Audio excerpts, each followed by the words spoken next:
Samantala, Idol, patuloy po na isinusulong sa Dagupan City ang agarang pagbibigay ng tulong pangkabuhayan para sa mga mangingisda sa Barangay Pugaro na kabilang sa mga pinakamalalang naapektuhan ng pananalasa ng Super Typhoon Uwan.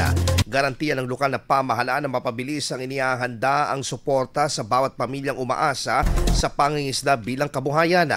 Katuwang sa pagpapatupad nito ang City Agriculture Office at City Social Welfare and Development Office or CSWDO upang matukoy ang bawat pangangailangan ng mga biktima at makapagbigay ng kaukulang tugon.